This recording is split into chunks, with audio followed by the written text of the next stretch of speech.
Good evening po sa inyong lahat. In the name of the Father, and of the Son, and of the Holy Spirit. Amen. Heavenly Father, as we come together for this Bible study, we ask for your blessings and guidance. Please bless our each member, those listening online, and any newcomers who may join us. Use this group mightily, Lord, to spread your word and your love. May your Holy Spirit be our guide as we study your word. Help us understand and apply your teaching in our lives, growing in faith and love. May our Mother Mary teach us to receive your word, to bear your word, and to share your word to others. We thank you for this opportunity and offer this time to your glory in Jesus' name. We pray. Amen. Isang mapagpalang gabi po sa inyong lahat. Another Wednesday naman po tayo. And then, medyo maganda po yung topic nating natatalakayin po ng ating sister na si Sister Emily Ligo. So, go ahead po, Sister Emily. Okay. Okay, so all clear naman, ano? Yes. Ang ating topic ngayong gabi ay We Are God's Handiwork. Alam mo po nyo na sa Ephesians 2 verse 10, sinabi we are God's handiwork, created in Christ Jesus for the good works that God has prepared in advance, that we should live in them. God made us for good. He didn't make us to control us or to guide our hands or to force our hands. So gusto ko muna balikan yung control. Pag sinabi natin control, napakabait si Lord sa atin. Hindi ko niya tayo hahayaan na kontrolin yung ating mga gusto, kontrolin yung ating mga desisyon, kontrolin yung ating way, yung gusto natin. Hindi ko niya gagawin yun kasi binigyan niya tayo ng free will, binigyan niya tayo ng free choice. Dapat alam natin yung mga yun. Ganun siya kabait. Hindi niya tayo hahawakan. Hindi niya tayo sasakalin. Kasi gusto niya magkaroon tayo ng sariling isip natin, sariling desisyon, sariling puso. Kaya napakaganda pag sinabi niyang iiwanan ko ang desisyon sa'yo. Sandali po. John, din natanggal yung aking. Pero at the same time, hindi lang po. Sorry. Ano, Jonalyn? Okay na. Sorry, nakakaroon ng disturbance. Nag-pray naman tayo ng Holy Spirit. Nandito ang ating Holy Spirit. So, hindi niya tayo kukontrolin. Gaya na sinabi ko kanina, hindi na tayo kukontrolin. Bibigyan na tayo ng sariling decision natin para hindi tayo nasasaklaw ng mga gusto natin. Pero, may pero po yun, mga kapatid. No? May pero na kailangan marunong din naman tayo mag-decide. Siguro noong unang panahon, mga kabataan natin, hindi pa natin alam yun. Pero ngayon, alam na natin ang mabuti at masama. Alam na natin ang tama at mali. So sinasabi na hindi niya nga tayo kukontrolin. Pero dapat, alam na natin, no? By this time, we are matured Christians, dapat alam na natin ang mali at tama. Pero ganun pa man din, hindi ho maiwasan. Tayo minsan ay nagkakamali na ang dali naman ng Lord magpatawad. Dali siya magpatawad. Ngayon, ito hinanap ko, yung hindi rin niya tayo, ayaw din niya gamitin, ano yan, ayaw din niya na gagamitin natin ang ating kamay by force. So sabi ko, parang hindi ko yata maintindihan masyado ito na hindi niya gagamitin ang ating kamay by force. So naghanap ako, nakita ko siya dito sa Ephesians 2 verse 10, meaning not to use our hands for violence. Pero ang hirap nga ho, kung isipin ho ninyo, ayaw niya gamitin yung kamay natin by violence. Pero bibigyan ko kayo ng halimbawa. The world, sabi niya, no, the world is full of political turmoil and has been like this for quite a while. We are frightened or scared. Natatakot tayo sa mga, di ba, kasi political turmoil. So natatakot tayo ang magiging outcome dito na kung ano ang magiging desisyon ng mga leaders natin. Should our leaders decide, hindi ho natin alam ang magiging outcome, which can also lead to war, to hunger, and poverty. Actually, yan nangyayari na hong ngayon yan. Nangyayari na yan, gawa ng political turmoil, ang dami na hong bansa na hindi nagkakasundo. Kakagalit, kakaroon ng away, kakaroon ng sidwaan, nagkakaroon ng sakiman, greediness. Yan na ang bumabalot sa atin. So bakit po nasabi na ayaw ni Lord gagamit tayo ng violence sa kamay natin? Kunyari, meron kayong nakita na hino-hold up. Hindi ho ba kayo gagawa kahit anong paraan? Kunyari, mahampas man lang ng payong, babatukan man lang, masuntok man lang, para ma-save yung hino-hold up. Hindi ho ba tayo kikilos? Kunyari, nakita natin meron isang bata na makikita mo naman na gustong raping o gustong molestahin. Hindi pa tayo makagawa ng paraan? Hindi ba natin gagamitin by violence ang ating kamay? Siyempre, hindi ba lalapit tayo, tutulog tayo, kasi natatakot tayo, baka may mangyari sa kanila. Nakakaawa naman. Po. So, yun ang unang first natin, no? Pero nakita ko sa Psalm 144, verse 1 of David. Psalm of David yun.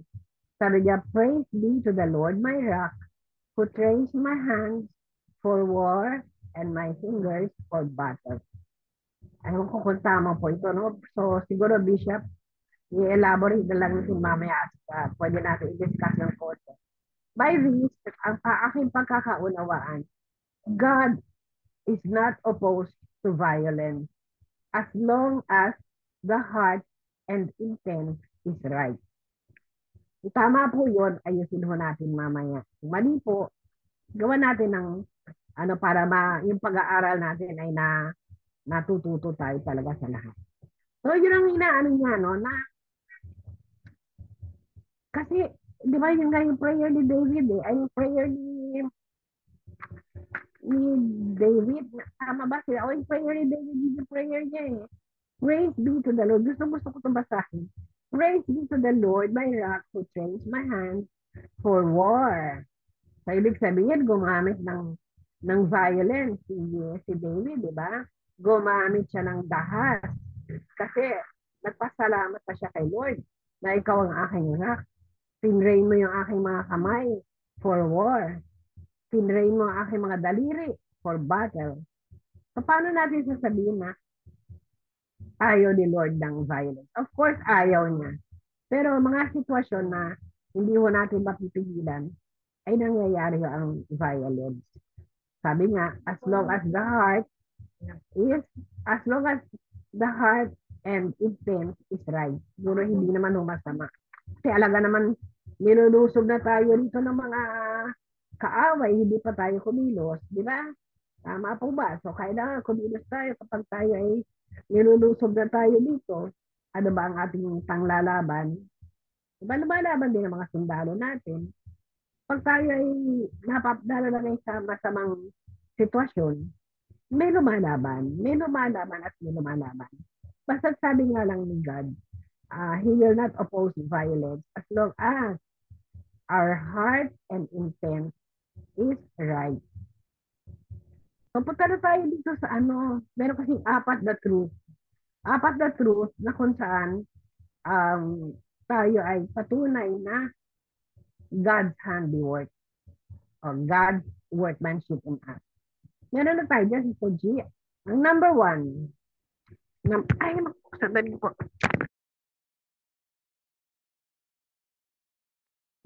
Ayan na naman, number one, creation. Kung sinabi ko natin creation, alam na natin yan. Makikita ko natin yan sa Genesis. Creation, the heavens and the earth, and all things in them, all are beautiful. But His most perfect creation is us. Malinaw po ba? malinaw, no, na lahat ng ginawa niya ay maganda. Pero ang pinaka-perfect creation niya ay tayo. Kaya meron ako itatanong, konting participation. Kapag sinabi ko sa'yo, Brother Aldrin, ang gwapo mo, ano isasagot mo, bro? Praise God. Thank you. Sister G, pag sinabi ko, Sister G, ang ganda mo, ano isasagot mo? Thank you. Oh, Sister G, ang ganda mo. Salamat. Dapat same to you. Sagot kayo ng salamat kasi ini-insult ninyo si Jesus. Pagpapalag pa kayo. Tapos yung nagde-deliver naman, huwag naman parating araw-araw sinasabi mo, ang gwapo mo, ang ganda mo. Kasi hindi naman kapaniwala na yun. Pero pagka kunyari nasasabi sa iyo, nababanggit, Bishop Joe, ang gwapo nyo. Just simply say thank you because I am God's creation. Kaya, tama po ba yun? Kaya sa mga may susunod na babati sa iyo, ang ganda mo, o kaya ang gwapo mo, salamat, nilikha ako ng Panginoon eh. Kaya perfect ako. Tama po ba? Kaya nga ako inuulit. Then pinakamaganda. Number 2. Sister G, number 2. Redemption. Ito medyo lumalalim-lalim na tayo. Pag sinabi ho natin redemption, ito ay He purchased us. God purchased us, ransomed us, at the price of His own life. Redemption, number 2, redemption. He purchased us, ransomed us, at the price of His own life. Meaning, sinecure niya na tayo sa bondage of condemnation and sin. Iniwas na niya tayo doon sa kanyang pagkakamatay. He died on the cross. He was beaten. Kasi gano'n niya tayo kamahal. Sandali lang po Give me 1 second. Doon natin pa kaya.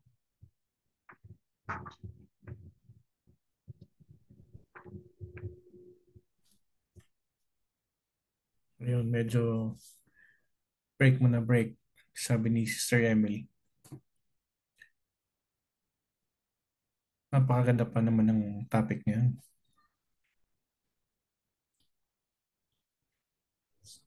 Ayan. Okay na. Sorry po kasi nakaka-differential ako yung headset.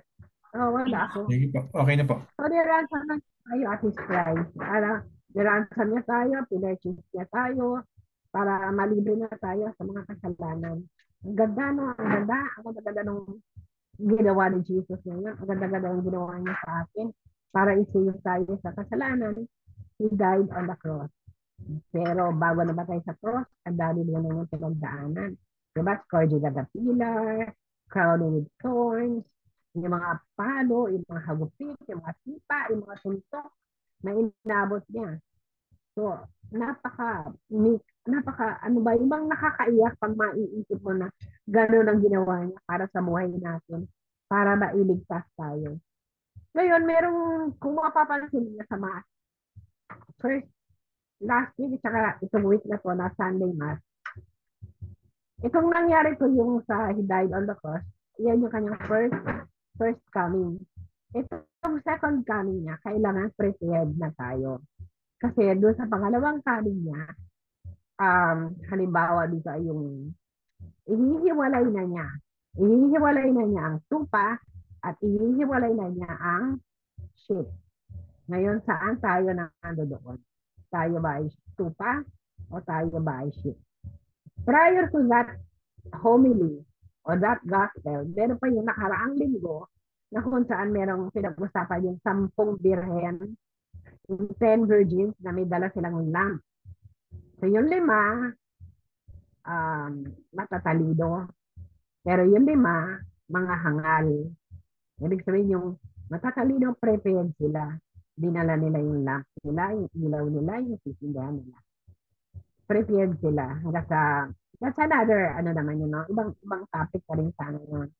Pero, itong second coming, ganun ang mangyayari. Na medyo, mamaya ayusin ni Bishop ko, medyo nakakatakot ba So kasi para bang pag dumating siya sa pangalawang pagkakataon, hindi na kagaya ng una na magpapapako siya. Kasi itong pangalawang pagbalik niya, siya na ang judge. He will be the judge. I-judge na niya kung ano na tayo. Saan ba tayo? Tayo ba ay mga tupa? Tayo ba ay mga kambing? Alam niyo, merong isang magandang ano dito, yung sa redemption, paano tayo na-redeem. Isang magandang story na gusto ko dito ay yung nangyari kay Job. Ano nangyari kay Job? Di ba na wipe out? Wipe out lahat siya. Asawa niya, anak niya, wealth niya, health niya, higit sa lahat, kaibigan, lahat yun nawala, na wipe out. Pero anong ginawa ni God? Ito yung redemption, di ba? Ito yung redemption na nakuha ni Job. God restored all that job. God restored all that job as much as all that job has lost. Lahat ng nawala ni Job, nireplace ni God yun. And gave him, no? Binigyan pa si Job ng mas maraming blessings. No? Before the Lord, he was so blessed kasi nagkaroon pa siya ng panibagong buhay and nagkaroon siya ng another 7 sons, mga gwapong anak niya. Tapos nagkaroon pa siya ng 3 anak na babae.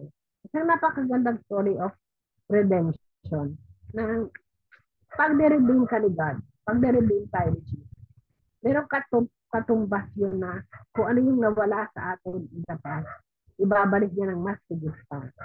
Maring in the past, we have riches. Mayaman tayo, fame, lahat nasa atin.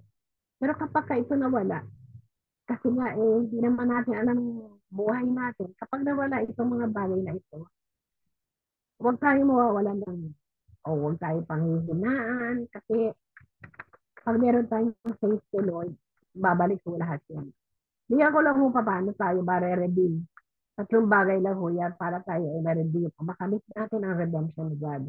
Number 1 is turning to Him. Sa Ephesians 2, 1-3 yun. Kapag tayo ay, dami nag-LSS na sa atin, mga bago nating members sa LSS. Kapag tayo ay nag-turn to God, make sure na, paano ba yun? 180 degrees ba yun? Turn tayo. Di ba? Iwanan natin yung lumang buhay. Iwanan natin yung lumang buhay at huwag na natin sikapin balikan yun. Kasi pag nakay God ka na, yun na yung sinasabi, you have to turn to Him at kalimutan mo na yung mga pinagdaanan mo.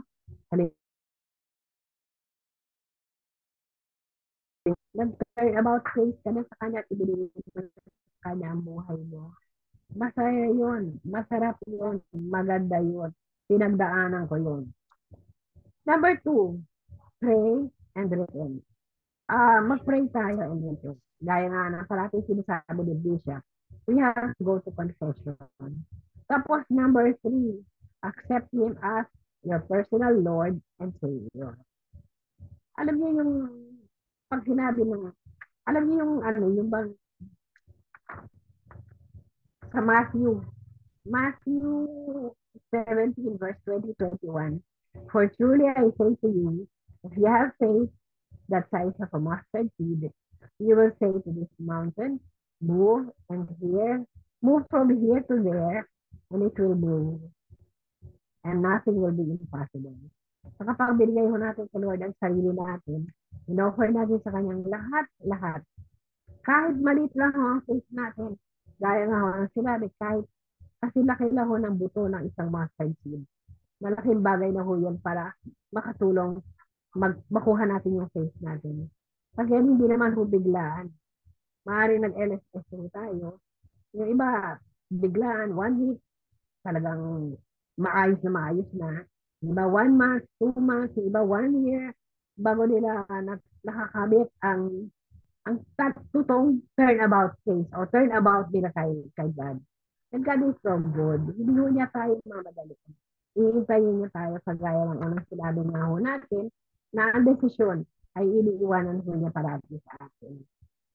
Yung number 3, God's provision, Sister G. Pag sinabi mo natin, we are meant to depend on God's provision. Meaning that we should look for Him to provide for us with our own means seem inadequate. Ito ho, subok na ako dito. Nung nag-turn about things ako nag-turn around ako kay Jesus, kay Lord, talagang hindi ko ho sasabihin naging bed of roses eh. Naging mahirap kasi parang one after the other ang problemang dumating kami ng aking mag-iina sa gutom. Pero naniniwala ako sa multiplication of bread. Di ba yung multiplication of bread? Maganda yung sama-sama kayo kumakain kasi kahit konti yung pagkain, hindi ko alam kung bakit nagkakasya sa aming mag-iina. So yun yung kailangan alam din natin yung mga bagay na yun. Kailangan i-depend natin ang lahat kay Lord na iwanan natin sa Kanya. Maaaring hindi mo natin kaya pero walang imposible. Gaya nga ng sinabi sa Matthew 17:20-21, walang imposible kasi andun yung faith natin, andun yung trust natin, andun yung paniniwala natin na kahit maliit man lang ho na buto ng mustard seed ay meron tayong pananampalataya. Magwo-work ko lahat yan.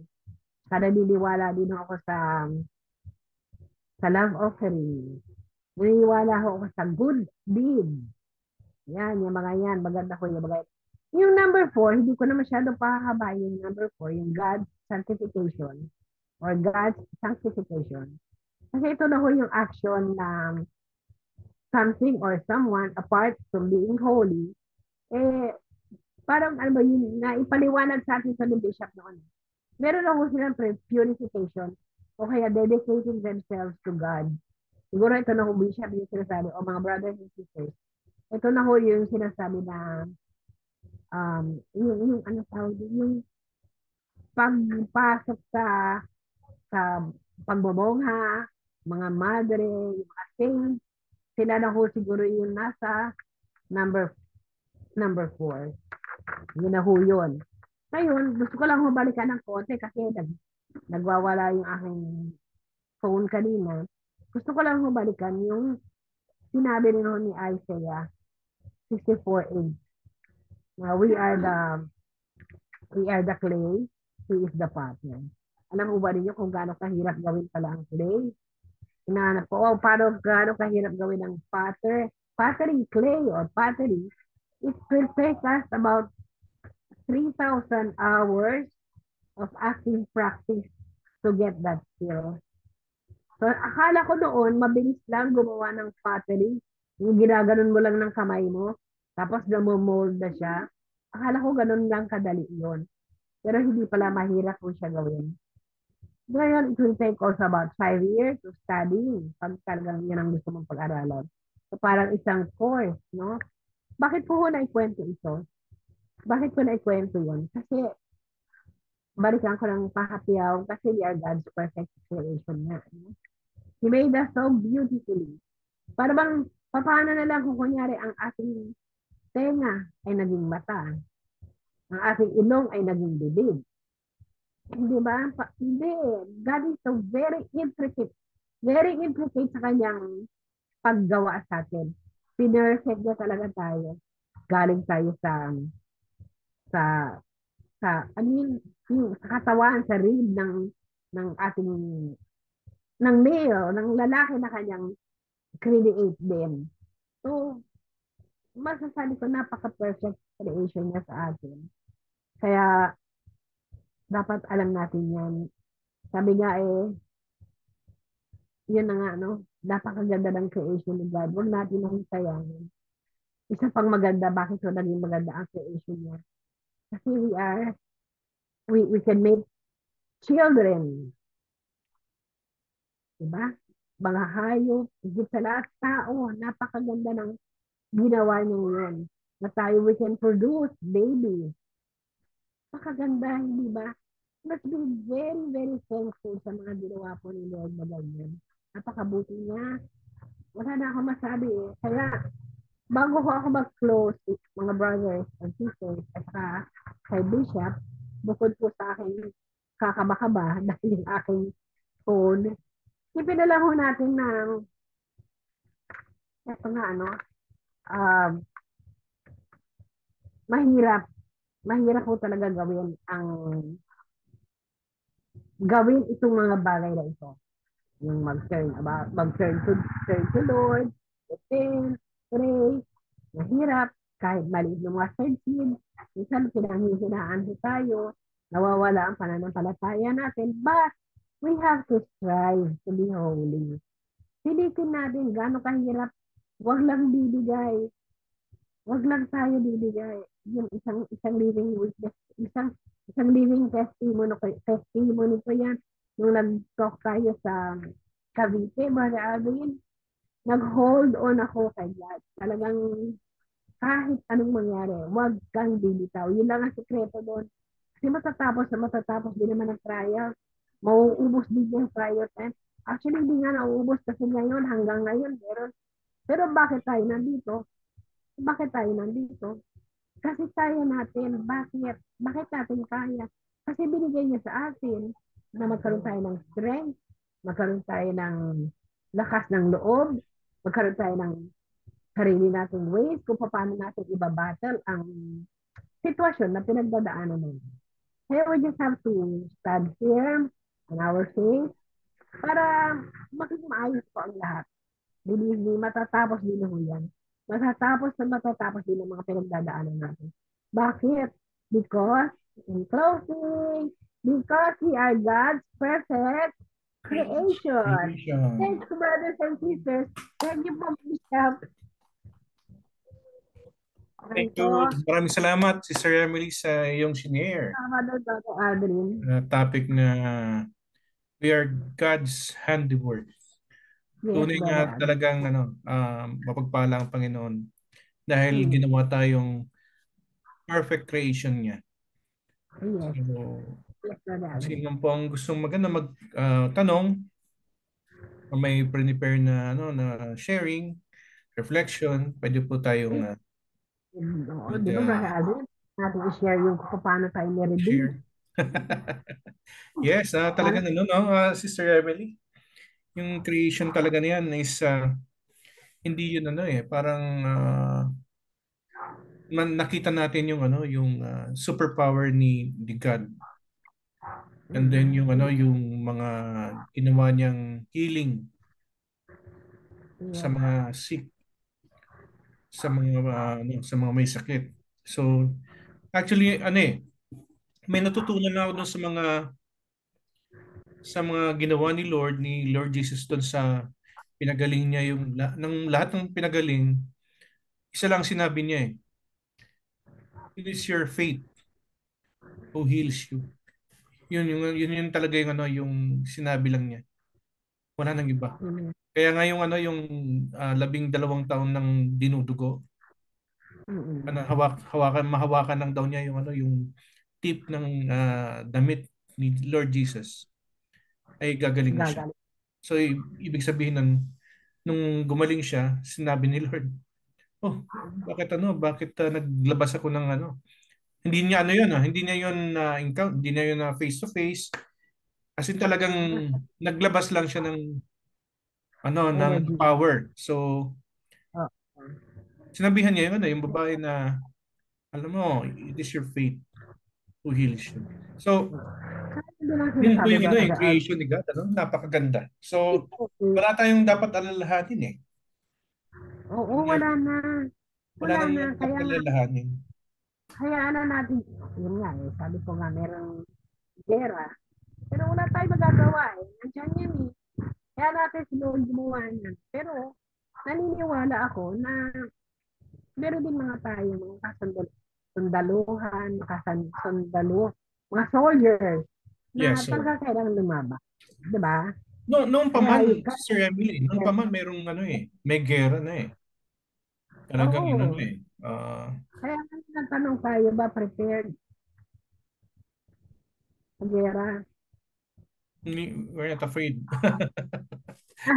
We are not afraid because Wala tayong dapat alalahanin niya kasi alam natin, because of our faith, alam natin masusolve yan at tihinto din yan. Amen. Yun I nga po. agree with you.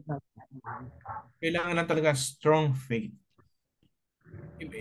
Paulit-ulit yun, sinasabi ng mother nung high school pa ako eh. Ano lang, isang word lang, faith talaga sabi niyo.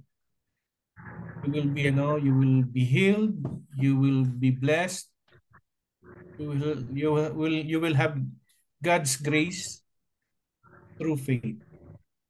Yes, So, brother, yun I yung agree. Ganda, no? Ang ganda. Ang ganda talaga kaya. Hindi ko alam kung bakit ako nilid dito. Nilid ako dito kaya lang. Medyo nagkaroon ng disturbances. Okay. Okay. Si Bishop na, baka meron si Bishop itadagdag doon sa... Sarap. Turuan mo naman kami, Bishop. Tama yung mga sinabi Thank you, ko. Sister Emily. We are blessed by your Thank you. sharing.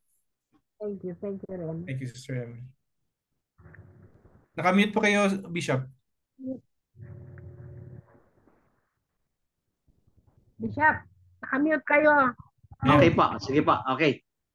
Sa sharing nyo, Ate Emily at Brother Aldrin, pinupuri nyo Panginoon eh. Ayun ang maganda sa sharing natin. No, si Jesus, ang Diyos ang ating napupurihan, nabibigyan natin ng parangal, no? Kaya dito, maraming pwedeng masabi. Una yung tanong mo, Ate Emily, tungkol sa the use of violence. Sa moral theology ng Catholic Church, violence is okay for self-defense. Kaya nga sa Romans chapter 13, binibigyan ng karapatan ng Diyos ang state na magparusa sa mga nagkakasala, no, for justice to be done. Okay. Kaya as long as yung violence proportionate, no? Hindi naman na sobra-sobra, no? Na buong populasyon ipapatayin mo. Kaya yung mga atomic bombs, ano yan? Hindi tama po yun kasi dapat yung mga combatants lang ang mga inaano mo dyan, no? As much as possible. Oo. So, ayun po yung ano niya, no? So, for self-defense and defense of a nation, pwede po yung yung violence, no? Kaya nga sinabi ni Jesus sa bilang a soldier, sinabi ni John the Baptist, gawin niyo ang duty niyo as a soldier. No? Kaya isang tanong sa akin, dati nag-ibig akong seminar sa mga pulis, sa mga militar, sinasabi, Father, nagkakasala ba kami? Nakakapatay kami? Sabi ko, no, basta in duty. Oo, the defense of the community. No? Pero pag gagawa kayo ng ibang motibo, ng katulad na sinabi, should be right intention, nagkakasala kayo. So, pag the use of violence, makapatay po kayo, pero because of your duty, hindi po, hindi po kasalanan. So, ayun po yung next, no? Kaya nga, pagka-quote nyo, He trains my hands for war. Ang purpose niya, magkaroon ng justice, no? Ayun po ang purpose niya, no? Yung sa creation, no? Binigyan ng, ni Aldrin, binigyan ng emphasis din. Lahat ng creation ni Christ, ni God, siya sabi niya, let there be light. Sa salita lang, let there be light, and there was light. Let there be, tapos nangyayari. Pero nung kinreate niya ang tao, gumawa siya ng mud. At hiningahan niya ng kanyang espiritu. Special tayo, yung sinasabi niyo, Sister Emily. Doon special, kasi pwede mo sabihin let there be man. Nilikha na agad ang man. Hindi niya ginawa yun. Kumuha siya ng mud, parang ganun ang kanyang intimate, tsaka personal touch, tsaka binugahan niya kanyang spirit, no? Kaya special creation ang tao. No? Special creation, no? So, ayun po yung unang point, no? Second point, yung redemption, minsan nakakatakot talaga eh. Kasi yung cross, mercy niya eh. Pero sa last judgment na yun eh. Kaya nga, sinabi rin sa Psalm, if you, O Lord, mark our iniquities, who will be saved? Lord, kung ilista mo lahat ng aming mga pagkukulang, walang maliligtas. Totoo naman talaga. Kaya nga sinabi ni letter ni James, mercy triumphs over justice. No, sinabi ni letter ni James yan. Kaya nga sinabi rin ni Pope Emeritus, si Benedict, sinabi niya, my judge is my friend. Sinabi niya, yung judge natin, kaibigan natin. No? At yung judge natin si Jesus. Kaibigan natin si Jesus eh. At alam niya ang ating kahinaan at tayong humingi ng tawad lagi sa kanya. Kaya sinabi ni Benedict before he died, si Pope Benedict sinabi niya, our judge is our friend. Kasi kilala natin eh. Kaya judgment niya, yung mercy nagka-triumph. No? Ayun po ang purpose din ng Divine Mercy Chaplet. No? Kaya yung fear, natural po yun kasi talagang sinabi ng Salmo, walang maliligtas kapag binilang yung ating kakulanganan. No? Pero dahil nga God is merciful, at sa misa natin, kaya when I celebrate my Mass, lagi ko sinasabi kay Lord, Lord, my Mass is also for the atonement of all my sins. Kasi si Jesus talaga nag-atone ng ating kasalanan, no? Ganon. Tapos si Job na wipe out, at the same time, ni-restore niya everything. Sa mga Kristiyano, hindi lang niya ni-restore. Tinaas pa niya ang level.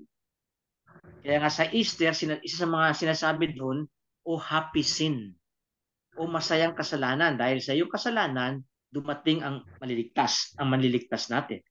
Hindi yung kasalanan, naging masaya tayo, kundi because of that, yung Savior, yung ibinigay ng Diyos ay higit sa kasalanan ng ating nagawa, no? So turn to Him, pray to Him, repent, no? Yan ang message ng Christ the King Feast. Tapos ngayon Advent na, no? Preparation, no? Pinakamagandang preparation talaga confession, no? If we can go to confession before Christmas, maganda po 'yun, no? Oo, ganun. Ganun po. Tapos siguro may dagdag po natin dahil mga Katoliko tayo sa third point ni Ate Emily, Eucharist. Kasi sinabi ni Jesus, you cannot have life unless you eat my body and drink my blood. So sa mga yung tatlong punto ni Sister Emily, makakapasok dito yung mga non-Christians, non-Catholics. Pero sa Catholics, mas special sa atin, binigay ni Lord eh. Ibang pagmamahal ni Lord sa atin. Kung ang tao special, tayo mga Katoliko mas special. Kasi kinakain natin ang dugo at ininom ang kinakain natin kanyang lamat, ang kanyang dugo. And because of that, we will have life. At sinabi niya, and I will raise you up on the last day. No, isang guarantee na tayo ay bubuhayin niya kapag tumatanggap tayo ng Holy Communion, no? So kung special ang tao, mas special ang mga Katoliko dahil sa katawan at dugo ni Kristo, no? Kaya maraming salamat Panginoon sa pagiging Katoliko namin. Ang pagiging Katoliko, special grace ng God na hindi na-appreciate ng mga ibang Katoliko dahil hindi nga nila alam eh. Kaya yung ginagawa po natin, isang paraan po para malaman nila kung ano ang pananampalataya ng Katoliko.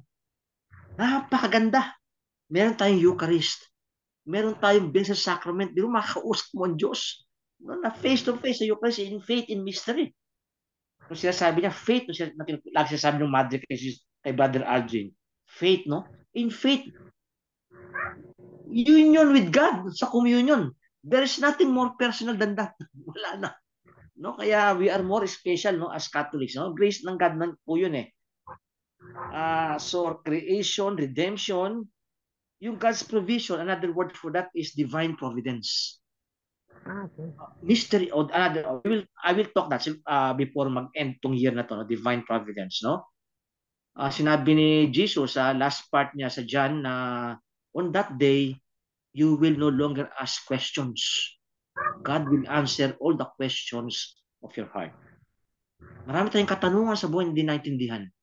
Pero divine providence, hindi natin naintindihan. Yung God's provision, God will answer all our questions. No? Tapos sanctification. No? Napakaganda po niya. No? Yung sinabi niyo, yung pattern tsaka yung clay. Ang isang analogy po dyan, yung sculptor na lagi natin sinasabi. No? Sculptor, no? Na talagang inaano ng ano yan. Masakit eh. Nung chinichisel ka, masakit po yan. Pero pagka-chisel sa'yo, napakaganda ng sculpture. Ayun po yung mga ginagawa natin, mga prayers, sacrifices, mga penance natin, mortification. Ayun po yung chisel. Umaaray tayo, magdadasal tayo sa mahal na Nazareno, sa Santo Niño. Ano yun eh? Dahil may effort tayo eh. Ayun po yung chisel. Masakit. Pero doon tayo nahuhubis. Nagiging banal tayo, nagiging banal, no? Kung bakit tayo lumuluhod, kung bakit tayo Station of the Cross. Ayun po yung chisel. Ayun po yung yung clay ginagawa ilang 1,000 times, no? Nahuhugis, no?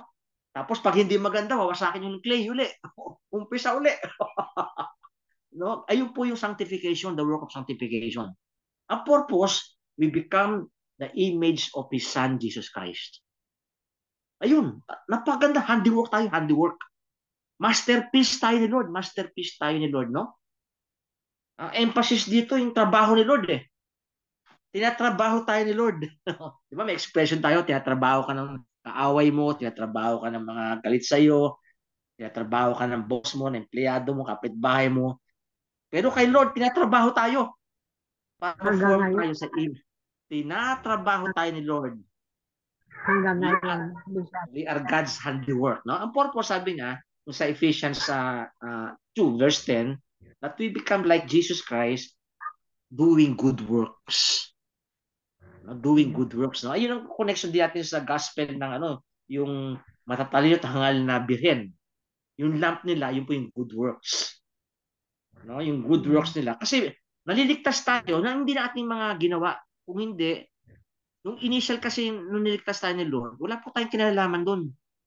Biyaya talaga yun eh. Pero nung naligtas tayo, through baptism, pero habang lumalaki tayo, dapat gumagawa tayo ng good works.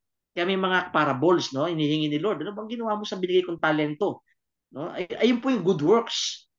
Dahil masterpiece tayo ni Lord, nagpo-produce tayo ng good works, no? Kaya siguro napakagandang topic na ito, pero ipagdadasal po natin lagi no sa ating we need prayers talaga sa ating prayer every Wednesday. Yung ating community, no? Christ Family Prayer Group, San Martin de Porres Church, Armor of Faith, at community ni Brother Adrian, Sister Karina. At yung mga nag-participate niya, no, banggitin ko, pagdasal po natin in a special way, si Sister Emily, si Brother Aldrin, si Brother Egay, si Brother John, Sister Karina, Sister Jess, Brother Alvin, si Bishop Lito, Sister Vicky, si Ate Baby, si Sister G, si Sister Ronette, at sumilip sa si Sister Polly, tsaka si Sister Pinky, no? And most especially ngayon, may sakit po yung nanay ni Jeffrey, no? Si Sister Sofia, no? Pagdasal po natin sila, comatose, parang nangyari sa mother ko, no? Comatose mother ko eh.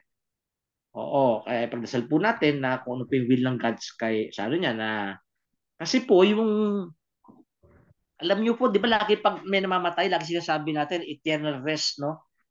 Alam mo bakit tayo may eternal rest? Ang basis po niyan Revelation chapter 14 verse 13. Yung expression natin na eternal rest grant unto them, O Lord, and let perpetual light shine upon them. May they rest in peace. Ang biblical basis po niyan ay Revelation chapter 14 verse 13. Babasahin ko po Oo. Ito nakalagay. Write this, sinabi ni John. Happy are those who from now on die in the service of the Lord.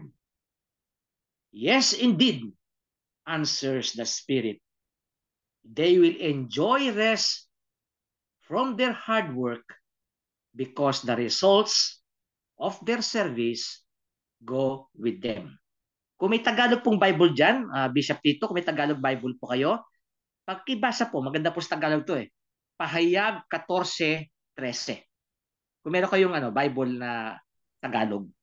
Ito po yung basis kasi eternal rest. Bakit tayo nag-rest kay Lord? Kasi we keep on serving the Lord hanggang tayo ay namatay. At yung service natin kay Lord ay yung po ang kasama natin patungo sa langit. No? Sige po, Tagalog. Pahayag 14:13 versikulo. Pakibasa po. Ito po. Ito po ba yun? At narinig ko mula sa langit ang isang tinig na nagsasabi, isulat mo mula ngayon, pinagpala ang mga namamatay na naglilingkod sa Panginoon. At sinabi ng Espiritu, totoo nga silang pinagpala. Magpapahinga na sila sa kanilang mga pagpapagal sapagkat sinusundan sila sa kanilang mga gawa. Oo, no? Ayan po, kaya eternal rest. Mag-rest na tayo kay Lord Kasi naglilingkod tayo sa Kanya. Mapalad tayo, sinabi ng Espiritu Santo, no? Sinabi ng Espiritu Santo, yes, indeed. Mag-rest yan kasi sinusundan sila ng kanilang mga ginawa sa Panginoon. Kaya itong we are God's handiwork, napakaganda no, ng divine providence, pero sa paghuhugis sa atin, masakit, no? Parang pattern at para sculpture na chinichisel para lumabas ang ganda natin. Yung image natin na katulad natin si Jesus. No? Gwapo, maganda tayo. Kamukha mo si Jesus. No, kaya mga iba sabi, kaibigan mo ba si Jesus? Oo, kaibigan ko yan. Kaya pala pareho kayong ginagawa eh. Kabutihan ang ginagawa nyo. Kaibigan nyo pala si Jesus. Ganyan mga mahihirap sa Hong Kong, nung mga nakatira sa boat people, yung mga sa Hong Kong, dumating yung mga, kasi hindi sila niwala sa Diyos eh. Pero dumating yung mga madre, tinutulungan sila. Tapos lagi sila sabi ng madre, pinadala kami ni Jesus. So sabi ng mga Hong Kong, kamag-anak nyo ba si Jesus? Siguro mabait din si Jesus kasi mabait kayo eh. Sabi ng madre, oo, kamag-anak at kapatid namin si Jesus. Kasi ginagawa namin yung kanyang kabutihan. Ganon din po tayo, eternal rest grant unto them. Kaya yung death kasi, akala natin nakakatakot yan. Pero if we are in the Lord, sabi ng Holy Spirit, masaya talaga kayo kasi namatay kayo na naglalagay lingkod sa Panginoon. No? Kaya yung mga agam-agam natin, mga takot natin sa namatay tayo and everything, nawala po yan. Kasi dahil nga kay Jesus na ating pinaglilingkuran. We are God's handiwork. Tinatrabaho tayo ng ating Diyos, no? Tinatrabaho tayo ng Diyos. Hanggang doon na lang po muna siguro. Baka marami pang gustong mag-share, no? Maraming salamat po. Ayan. Thank you very much, Bishop Joe. So, sino po yung gustong mag-share at magbigay ng kanilang sharing or katanungan? Meron po ba? Sister Jess, meron ka ba? Parang nag-iisip ka eh. Praise Jesus, ha? Hindi, tanong ko lang po. Di ba tayong mga Kristiyano, lagi natin sinasabi, ang pinakamagaang na problema ng isang Kristiyano ay pera. Opo. Pero sa dami ng nakakaranas ng sobrang gutom, parang ang hirap sabihin sa kanila yon, parang paano mo ipapaliwanag. Of course, tutulong ka, pero parang ang hirap, parang hindi nila matatanggap yun na pinakamagaang na problema ng isang Kristiyano pera. Yung faith nila nandun. Paano magandang explanation doon o tama ba yung salitang yun? Oo, at tama po yun kasi nga yung kasi work ng devil lang na maging mahirap tayo para i-curse natin yung ating creator. Kasi God is our father, He is our provider. Yes. Kaya it is the work of the devil na tayo maging mahirap, hirap tayo sa buhay. Kaya nga kumikilos tayo, yung isa sa mga magandang gawain natin, na maganda maging sistema ng ating lipunan. Kasi halimbawa, may nagkasakit, biro mo para mabuhay ka sa hospital, napakamahal na yun. Yes. Pero sa Australia, mother ko, 3 months sa hospital, ni 5, wala kang binayaran. Kasi sinagot ng gobyerno eh. Kasi yung mga tao, kumikilos sila para ang gobyerno nila maging maganda. Kasi trabaho talaga ng mga citizens yan, na ang gobyerno maging maganda. Maganda ang bokasyon ng pagiging maglilingkod ka. Kaya po yan eh, dapat di natin pinoproblema yan. Halimbawa, yung mga walang trabaho doon, ay binibigyan ng allowance ng gobyerno yan. Halimbawa, yung pandemic, walang trabaho yung mga tao eh. So meron silang allowance. Yung mga iba nakatrabaho sa bahay, 3 days lang. Sagot ng gobyerno yung 2 araw. So yung gobyerno ang kumikilos talaga para yung kanyang citizens. Kaya may mga taxes tayo, nagbabayad tayo ng tax. Kaya yung tama, may mga tamang puna sa gobyerno para gumanda ang kabuhayan ng ibang citizens. Kundi, biro mo, ikaw ang ako ng problema ng neighbor mo. Kaya nga ako nagbabayad ng tax eh. Para trabaho nila yan. Kaya nga yung Napakahalaga po niyan. Kaya mahirap po talaga yan, Sister Jessica, no? Lalo sa mga third world countries. Na God is a provider, but God works through institutions. Nagkatrabaho ang Diyos sa mga institutions. Sa Department of Health, sa Department of Justice, sa mga Department of Finance, sa mga PWD, sa mga senior citizens. Diyan nagkatrabaho ang Diyos para matulungan niya, ma-provide niya yung mga pangailangan natin. Kaya God provides. Give us today our daily bread. Sinasagot ng God the Father yan through institutions at through our mga generous natin. Pero hindi po yung normal means ni Lord. Kasi ang normal means ni Lord, yung gobyerno. Kasi tinatag ni Lord ang gobyerno eh. Tingin sa Bible. Kaya respect your government and honor your government. Kasi tinatag ni Lord ang government. Ngayon, ating duty as citizens na mapaganda ang gobyerno. No? Kaya kita mga Pilipino puntahan sa mga malalayong lugar para makapaghanap buhay. Trabaho ng gobyerno, bigyan tayong trabaho lahat. Duty ng government yan. Kaya dapat, maganda rin naman ang pagtingin natin sa mga politicians. Dapat mataas din mga benefits nila. Kasi nagkatrabaho sila para sa ating benefits eh. Pero nangyayari hindi. Kaya sa first world, mataas ang mga sahod mga politicians. Binibigyan sila ng mga, kunyari, mga negosyo. Kasi inaasikaso nila yung mga citizens nila. Kaya totoo po yun. Una, mahirap talaga. Mahirap talaga. Masabi sa tao yan. Oo. Kasi nga, yung ating institution ay hindi ganun responsable. Kaya nakadepende lang sa ating personal. At yung tayo naman, kaya natin bigyan lang naman 500, 1,000. Yan yung mga pangailangan din tayo. Kaya nga, beyond our capacity, hindi mo tayo ino-oblige ni Lord na magbigay ka. Ganun po yan, no? So, talagang worries po yan kasi yan pangailangan natin talaga yan, oo. Diba, mga maintenance medicines natin, no? Sister Emily, tayo, no? Mga maintenance medicine natin, mahal-mahal. Sa Australia, may tulong ang gobyerno dyan. Oo. 75% off. Yan na. Okay pa. Bishop, Sister Emily. paano ho natin masosolve ang problema na yun? Kasi pag ako naging presidente po, maboto natin si Brother Aldrin, no? Kaya totoo, dapat talaga. Napakahalaga po ng boto. Tapos binibili yung boto. Tapos dinadayaan sa counting ng votes. Ano po yan? Ayan po ang paraan ni Lord para gumanda ang ating buhay. So anong ginagawa ni Lord? Anong ginagawa niya doon sa mga korupsyon? Oo. Pinapakilos niya. Pinapakilos niya. Opo, si mga iba, pinaparusahan niya talaga para kumilos, no? Yung mga taong yan, oo. Oo. Ganun, para makakain na ng masarap, kailangan mo ng 500. Oo, ganun, oo. Bibigyan, oo. Yung kano yun? Ganun yan, oo. Opo, totoo po yan. Halimbawa, sa election, no? Sa isang barangay election, sabi sa akin, Father, alam namin mali yan pero bibigyan kami ng 1,500 sa isang partido, isang 1,500. Alam namin mali, pero kailangan namin kumain 3,000, may pera kami. Kaya yung sistema, patuloy yan.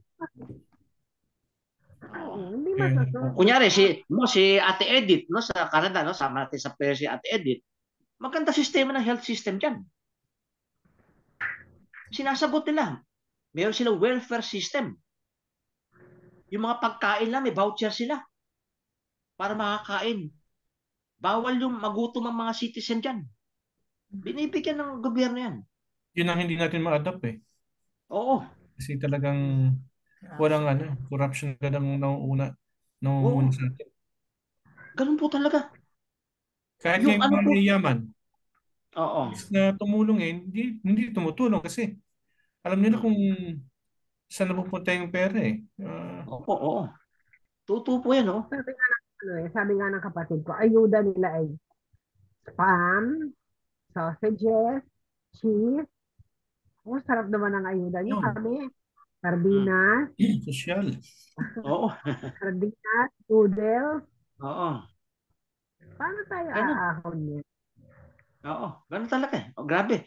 Kaya duty, dapat ma-educate talaga yung tao, lahat na Oo, na ano, Lumipat na tayo sa Australia. oo, ganun. Kaya mga talaga nag-migrate talaga. Kasi maganda buhay eh. Kasi yung alam Meron mo, pang ano, may housing loan, merong lahat eh. Ibig sabihin yung sistema ng gobyerno, maganda para yung tao eh merong laban sa buhay. Magsisipag ka lang, magkatyaga ka lang. At kung hindi mo na kaya, yung gobyerno tumutulong. Kaya yung gobyerno doon, eh mamahalin mo. Kahit na may mga konting pagkukulang, eh napapaunawa mo bakit? Eh tinutulungan ka eh. Tinutulungan ka para makakain. Bawal doon hindi kumakain ang citizen. Bibigyan ka ng Yes. voucher para Oo, hindi po Magandang gabi pwedeng po. hindi ka makain. Oo. Ayan. Tapos gamot, ay nako, dalhin ka lang sa ospital. Libre. Libre hospitalization doon. Kapag Bishop, may bigyan natin ng daan si Brother Alvin. O, si Brother Hindi po, Alvin. Brother Alvin. Sige po. Magandang gabi po. Okay Kaya po. po siguro ipagdasal po natin si Mayor Vico Soto. Opo, oo. Maganda po yung programa niya na alam niyang Sobra. nasa institusyon na po yung corruption dito sa Pilipinas, pero sabi niya unti-unti. Oo. Yun nga pong latest kapapanood ko lang. Mismo siya nagpasok, siya rin na nagpakulong.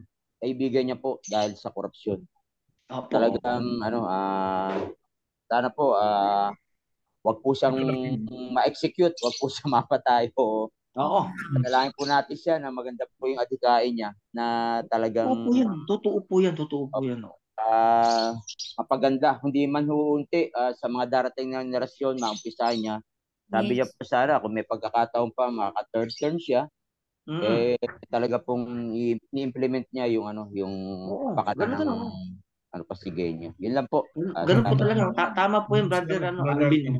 Thank you, Brother Alvin. Talagang grabe. Totoo po yan. Oo.